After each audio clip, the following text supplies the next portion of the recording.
pouco sobre o processo de avaliação dos projetos de trabalho e a parte mais de finalização de um projeto de trabalho, que além da avaliação envolve custos, a formatação final, e também um pouco sobre a apresentação desse projeto.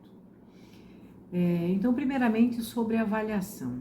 E ainda que seja na legislação profissional do psicólogo que ele precisa fazer um momento de avaliação, é difícil processos de trabalho que executam esse momento, que é o de avaliação do alcance dos objetivos.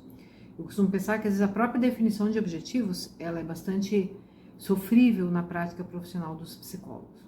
Mas o que comporia essa avaliação, né?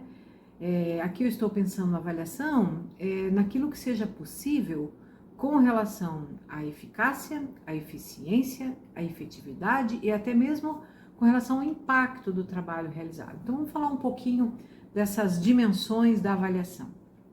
Eu penso que quando se desenha um projeto de trabalho, a gente busca uma eficácia, ou seja, um projeto de trabalho ele vai ter que mensurar se ele alcançou o pretendido, ou seja, o quão eficaz esse projeto de trabalho alcançou e transformou o fenômeno. Fico pensando aqui num exemplo que a gente vem perseguindo aqui ao longo dos vídeos, que envolveria ressignificar a experiência de trabalho de trabalhadores de um hospital oncológico sobre a lide com a dor e a morte em seu cotidiano. Precisaria ter algum elemento avaliativo que se buscaria entender se alcançou algum elemento de ressignificação, de mudança de significado entre esses trabalhadores. Então seria um alcance da eficácia.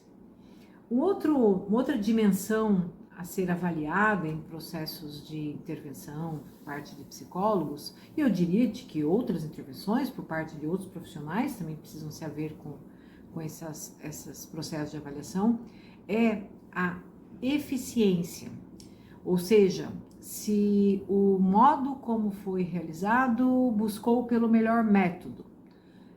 Enfim, pensando nesse mesmo exemplo, um profissional tivesse optado apenas por fazer dinâmicas de grupo e expressão de vivências de modo mais catártico sobre esses profissionais, ele poderia chegar lá num processo avaliativo e ter desses profissionais de que eles falaram muito, mas não tocaram nos verdadeiros problemas.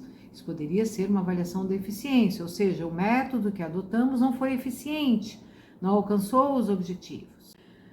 Uma outra dimensão de avaliação que precisa ser feita é a da efetividade. É a avaliação se aquela transformação conseguida, se foi conseguida, se ela se mantém ao longo do tempo, se ela se gruda, se ela é tenaz, se ela é forte dentre aquela população diante da qual o projeto foi desenvolvido. Então, a efetividade, ela falaria, a gente colocaria o público-alvo a falar sobre o quão eles se sentem de fato transformados, mobilizados a uma diferença, como eles compreendem essa diferença. Então, consegue palpar, mas a gente busca elementos muito colocados aí também pela narrativa dos trabalhadores, que é o exemplo que eu estou dando aqui, para poder falar, dar notícias dessas transformações. E uma outra dimensão avaliativa, a avaliação com relação ao impacto. Uma avaliação de impacto pode ser junto aos gestores, sobre como estão esses trabalhadores, junto à sociedade, de como a sociedade está vendo esse hospital oncológico, junto às entidades, junto às sociedades de cuidados paliativos, às sociedades oncológicas. Então, perceba, o impacto é algum tipo de avaliação que a gente faz sobre a comunidade dentro da qual a instituição se volta. Então, ainda falando sobre avaliação, então eu queria dizer que ela pode ter inclusive alguma perspectiva teórica, por exemplo, se lá no final do processo de trabalho, junto a esses trabalhadores do hospital oncológico, eu faço um grupo de acompanhamento após o término dos grupos inicialmente contratados, onde eu converse na perspectiva do que seja grupo focal, a metodologia grupal que tem perspectiva teórica própria. Então, assim, no meu item avaliação pode ser necessário, inclusive, eu abrir um pouco uma perspectiva teórica para poder fazer aí o meu processo avaliativo. Uma coisa interessante de pensar é que, então, a avaliação, dito isto tudo, né, ela requer alguma sistemática de avaliação, definida previamente.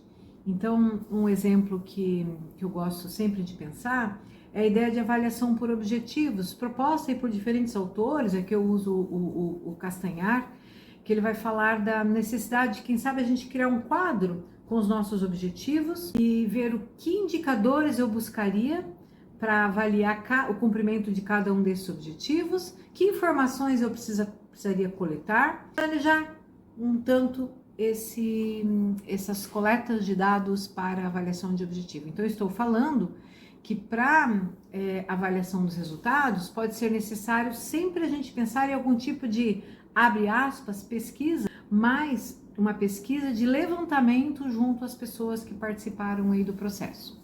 Então, vou dar aqui alguns exemplos de levantamentos que podemos fazer de modo a alimentar o olhar e a compreensão do alcance dos objetivos, como eu falei antes.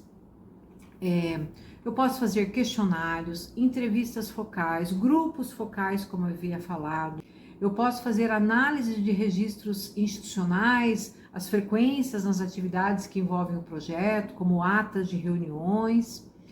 Eu posso fazer observação do comportamento ou grupos experimentais em situações de aprendizagem que envolve ali a tecnologia ou o fenômeno com o qual eu lidei, né? Eu posso pedir pareceres para técnicos afim à problemática com a qual eu estou lidando, sobretudo em projetos inovadores, quando a gente faz algo novo, assim, a ideia de buscar um parecer sobre o projeto. Então, eu entrego o projeto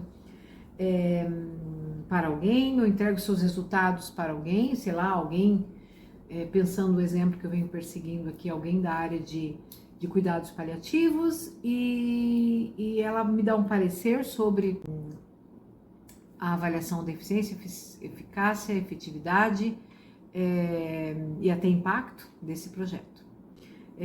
Um outro item que vai finalizando aí o projeto, que é um item que fala de custos desse projeto.